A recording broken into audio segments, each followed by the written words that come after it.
Hey up and welcome back to the Rate Scary podcast. My name is Zara, Scary Zara Mary, and this is another bonus episode. So if you are new here, what I do is every single week I release an episode that relates to a certain subgenre of horror, and at the moment I am working my way through torture. But in addition to that, whenever there is a theatrical release of a horror film, I drop a bonus episode, and today is one of those days where you are getting a bonus episode. And today I am going to be talking about 2025's Death of a Unicorn from A24. So if you have not seen this film, I've got to warn you, there's going to be spoilers ahead because I'm going to run through the whole story and then I'm going to be digging into the details. So this is your last chance. If you have not seen Death of a Unicorn and you don't want it to be spoiled, save this, watch the film, come back to this, and then we can chat about it.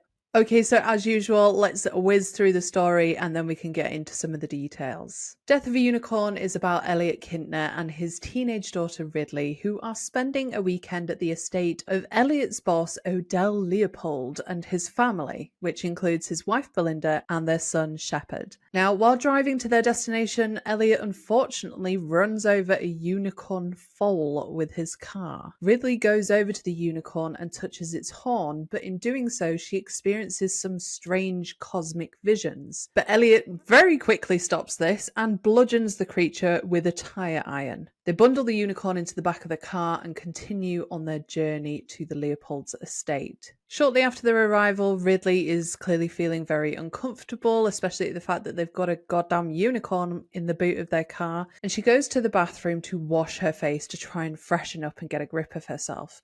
But in doing so, she realizes that the unicorn's blood that got on her face has cleaned away the acne that she has. And we also see that because Elliot got unicorn blood in his eyes when he bludgeoned the unicorn, his vision has improved, his allergies are gone, he doesn't need his glasses anymore. So clearly the unicorn has some sort of healing abilities. We very quickly realize that actually the unicorn is not dead and is very much alive in the car and is causing a fuss, but it is shot and killed once again by the Leopold's assistant Shaw.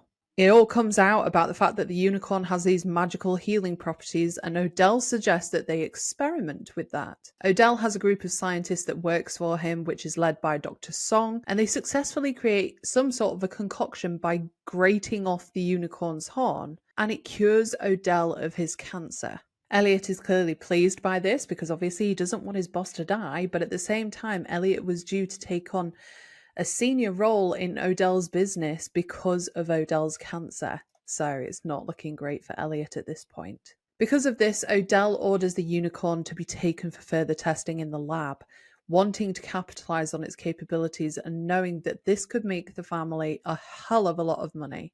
Now, in the meantime, Ridley is arguing that the Leopold should not be messing with the unicorn because she has read a story behind the unicorn tapestries which she saw at an art gallery with her late mother, but no one listens to her. While the unicorn foal is being wheeled away, the group is ambushed by a much, much larger unicorn and it kills Dr. Song. It escapes into the woods and Odell, feeling this new lease of life, organizes a hunting party to kill it, insisting that Elliot joins them. Meanwhile, Shepard has stolen a vial of the unicorn's grated horn, and he orders the other scientist, Dr. Batia, to saw off the horn entirely. Ridley has continued with her research into the unicorn tapestries, and she realizes that unicorns can continue to come back to life.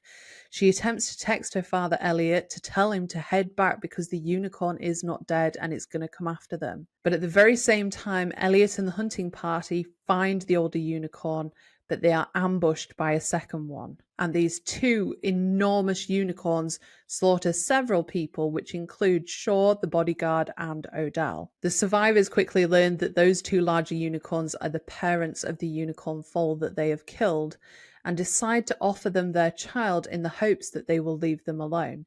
However, this plan massively backfires, and the unicorns discover that the horn is missing and they kill Dr. Batia. One of the unicorns follows the survivors into the estate and disembowels Belinda, and Elliot, who has stolen the horn, offers to keep the other unicorn distracted by luring it outside so that then his daughter Ridley can escape.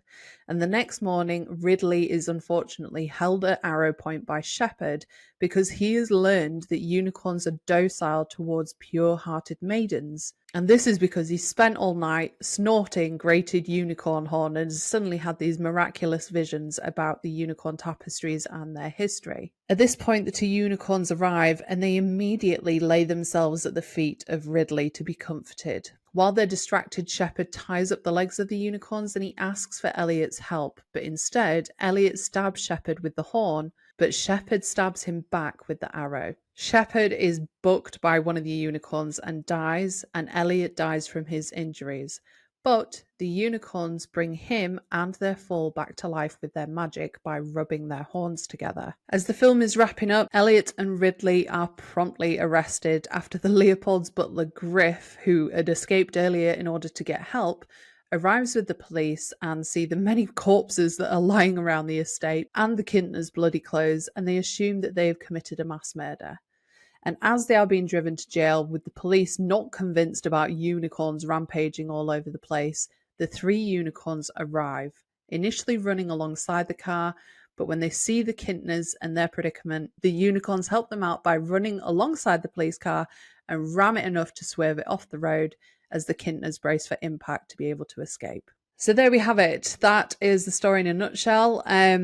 Let's run through the cast first, because this is a star-studded cast. Starting off, first of all, with Elliot Kintner, which is played by Paul Rudd.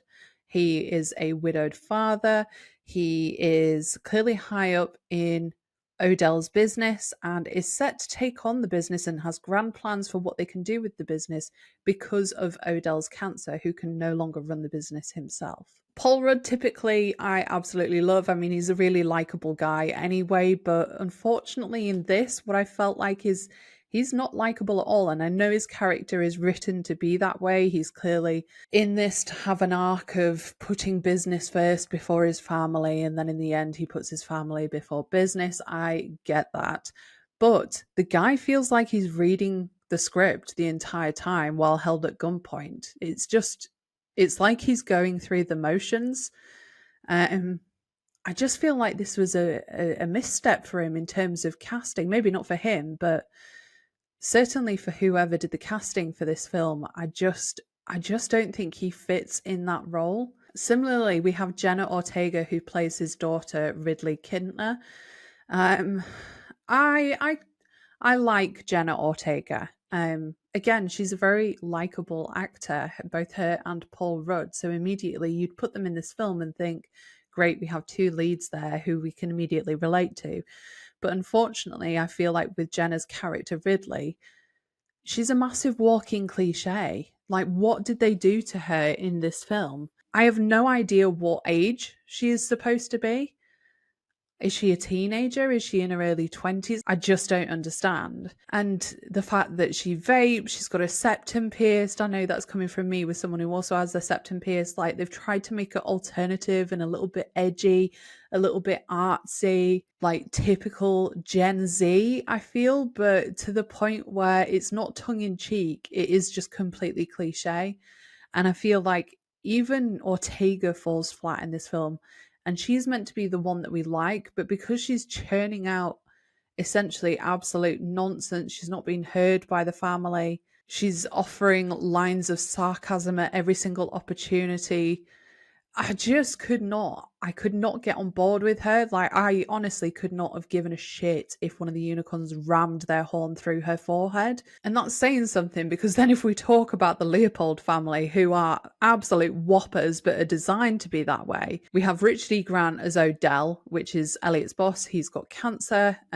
He's dying, clearly comes from money, has money, his business has made a lot of money, has no consideration with regards to people from other classes or different socioeconomic backgrounds. His only understanding of other people is with regard to money, whether they have it or whether he can exploit them to make money from them. Richard E. Grant is probably a sensible choice for that role, if anything a little bit obvious.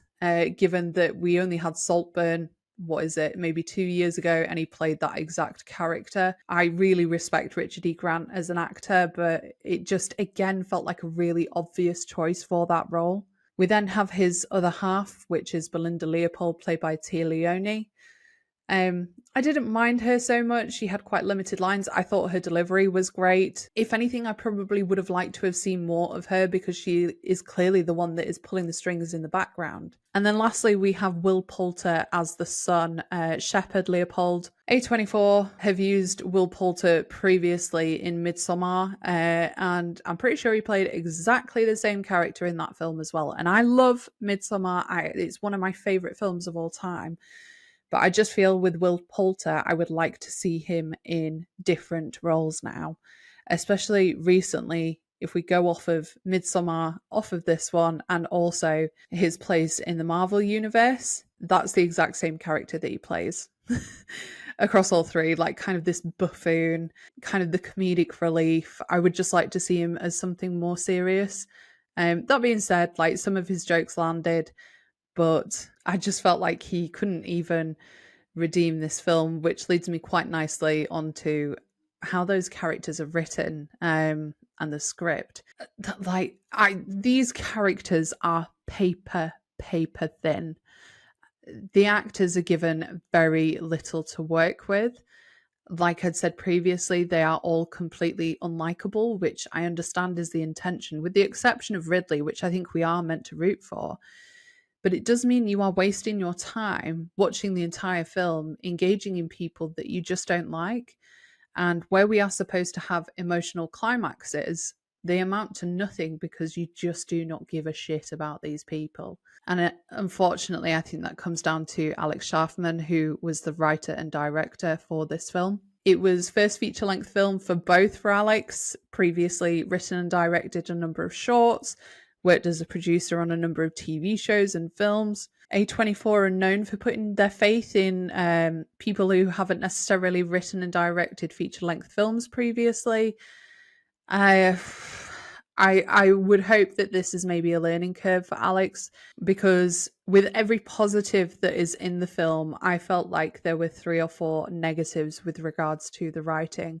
There wasn't enough of an arc for any of our characters with the exception of Elliot, and even then his arc comes right at the end. It's not even an arc as we see it throughout the story. It's more of a spike, if anything, or a complete 180 of his character, which is disappointing because then you don't even root for him right at the end. You've not been given reason to care for him as to whether he lives or dies. The same goes for Ridley. I feel like she is very much one-dimensional with regards to her character. There is absolutely zero depth to her. What you see is what you get, which again means you do not care for her. And I just think they must have plugged so much money into the cast for this film that unfortunately it left great big gaping holes across the rest of the film, which then leads me quite nicely onto another point, actually. The unicorns. So if we're going to talk about Death of a Unicorn, we probably need to talk about the actual unicorns. Now, I love the design of the unicorns themselves. And the film combines both practical effects and digital effects. The practical effects were that there was puppetry for the unicorns. And I'll include some images if you're watching this on YouTube. The puppets look phenomenal. So this is very much akin to like Jurassic Park in terms of that combination of puppetry and digital effects. There were 3 to 4 puppeteers just to control each unicorn head. There were rigs of individual elements like hooves or like snarling jaws that could be operated. There were hand puppets. The puppeteers themselves were also involved in the actual building of the puppets, which gave them an intimate knowledge of how they worked. And when asked about the puppets, writer-director Schaffman said, "The puppet was incredible. It breathed, its neck moved, it had leg twitches. One of those things Guillermo del Toro talks about in how early in the movie you need to sell the illusion. That was something we were definitely conscious of. That opening scene with the unicorn, the first time you see it, really needs to do a lot to make you believe it." So let's talk about that. So, like I said, the puppets look incredible. I love the design of the unicorns themselves. I love the fact that the film is about unicorns, these mythical creatures. But where they plugged all of that money clearly into the cast for this film, they then must have held back on the digital effects that were layered on top of these puppets. Because when you watch the film, you don't get any element of realism. All I see is a CGI unicorn, and I was actually surprised to learn that puppets were used. My immediate thought was there was some sort of digital rendering, and that was it. Like, no puppetry, maybe like some basic blocks that would be used so that then the actors have something to be able to act against and refer to. But no, these puppets looked fantastic. And unfortunately, due to the amount of digital rendering that was done to them, they look like dog shit. And I just think that is such a shame because, like Schaffman had said, like, you've got to sell the illusion, you've got to do it really early on. And when I went and saw this in the theatre, it was those very early scenes where we see Elliot and Ridley run over the unicorn. I was angry from that point on because they had done the unicorn reveal and it looked crap. And then not only that, but I think the thing that really annoyed me the most was the brutality in which Paul Rudd's character bludgeons this unicorn. So just at the point where I've begun to maybe suspend belief and care for this unicorn, you kill it so violently that it doesn't even seem like you are putting it out of its misery. It almost seems like you are enjoying this action. And I remember physically sitting in the cinema and crossing my arms and almost having a little bit of a strop as to how they have set this film up. And like I said, the main reason for that was how the unicorn looked. Immediately, I did not believe it, so I couldn't care even for the unicorn. So not only did I not care about the cast, but I didn't care about the unicorns either. And that's really disappointing for me because there are some brilliant themes that play in this film. Like, this is very clearly a commentary on Big Pharma, particularly in the US more so than it is in the UK. But something that we see and observe from afar. Like the way that the Leopolds end up contacting all of their kind of gold status black book contacts in order to sell them the unicorn horn to either relieve them of current ailments or have in the bag in case they, get diagnosed with the big C or anything like that, which links very, very closely with, I suppose, the main theme of the film, which is class, greed of the elite. And we've got some lines in the film where on the way to the Leopold's house, Elliot tries to argue that the Leopolds can't be entirely bad because they donated the entire nature reserve, to which Ridley says, yeah, but you know that philanthropy is just reputation laundering for the oligarchy, which is such a massive fucking eye roll moment because, again, it's just another cliche line that they decide to get Ridley to say. But that embeds the basis of the film, essentially. Like, what she says is not wrong. And we have drug companies that exist only to profit off of the suffering of the less fortunate. But I felt like the themes in the film were about as subtle as a fucking unicorn horn. Like, no shit that greed is bad. Like, maybe try and be a little more subtle about it instead of ramming it down our throats at every moment with lines like that Ridley churns out. And then I suppose the other theme that we've got here is family. So is Elliot someone who prioritizes his daughter, or is he someone who prioritizes his work? And we get that from the opening scene. We've got Elliot and Ridley who are on the plane. Ridley has fallen asleep on Elliot's shoulder and he's dropped his papers, which we find out later are his proposals to the Leopold family with regards to the family business. Elliot tries not to wake Ridley up because he's enjoying that moment of her resting on his shoulder, but at the same time he wants to pick the papers up off the floor, and trying to do both proves impossible. So he makes the decision, he chooses the papers, and he wakes her up. And that is the film in a nutshell, over and over again. Elliot is torn between pleasing his employers, the Leopold family, or supporting and believing his daughter. And over again, he chooses his employers. So you see what I mean about him not being a likable character. And the Leopold family becomes an extreme version of the negative because they are a family that is completely defined by business. And as much as they say that they care about each other, everything that they do is in the context of money. So remember where I said about Odell only understanding people in terms of what money they have or what money they can give him or how much money they can make him.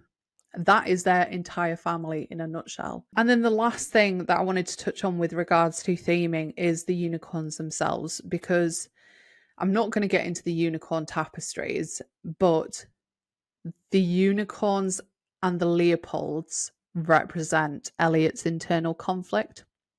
So when the Leopolds are winning, when they've got the upper hand, Elliot is far more business focused.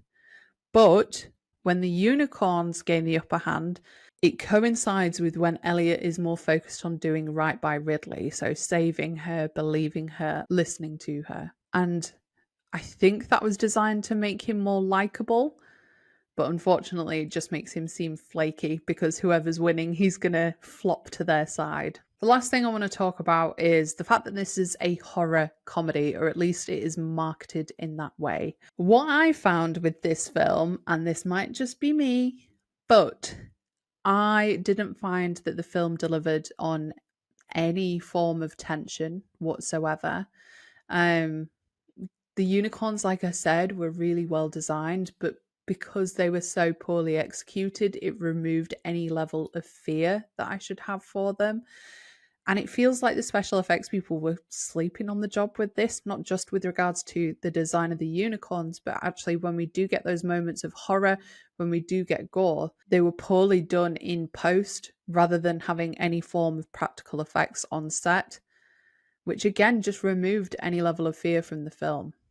And then on the comedy side of things, partly down to the writing, I don't know if this is down to my taste in humour, but I did not laugh once throughout the film, and the cinema was packed. It was a full screen when I went to see it. I didn't hear anyone laugh maybe more than once in the film. The jokes felt timid, punchlines didn't land. It seems to be attempting A24's typical quirkiness, but it just made me roll my eyes. And like I said before, it clearly feels like the budget for the film went into the cast rather than the actual design of the film or the writing, which I think is a massive miss. So, in case you haven't guessed by now, I wasn't a fan of this film. I think I gave it half a star on my Letterboxd. I genuinely could not be paid to sit through this film again. And I know I am probably going to be in the minority for this. I can see why a lot of people would enjoy it. I think it has got some of that whimsy, but probably not as much as I would have liked. It has got a bit of horror, nowhere near as much as I think there should have been. And maybe some of that comedy will land for other people and maybe it's just not for me. But certainly this film just didn't tick any boxes for me. So a shame, a massive shame, because I was so excited about the concept of this one. But do let me know what you think in the comments if you have been to see this film. Like, am I alone in this? Is it something that you enjoyed? Like, I really, really hope that some people did enjoy this film and that maybe I am just being exceptionally grumpy about it. I would love to know your thoughts. So either drop a comment on this episode or do drop me a message on my socials. I am at Rate Scary on YouTube and Instagram, and at Scary Zara Mary on TikTok, Instagram, Blue Sky, Threads, and Letterboxd. And I look forward to hearing your thoughts. In terms of upcoming episodes, usual Monday episodes covering the torture subgenre of horror. So make sure you tune in for those. Wednesdays on YouTube, I release a 10-minute weekly roundup of all the latest horror news, and I have got some additional bonus episodes that I'm going to be covering as well. So you can expect an episode on Screamboat and Drop, and also, very excitingly, The Ugly Stepsister, which I was very kindly sent a screener for by Shudder recently, and I cannot wait to talk about that film. So make sure you hit like and subscribe if you are listening either on YouTube or your podcast player. But other than that, I'll see you with this then. I'll see you soon. They're coming to get you, Barbara. I guess everyone's entitled to one good scare, huh? I'll be right back. Game over. It's all for you. Beware the moonlights. An excellent day for an exorcism. I'm your #1 fan.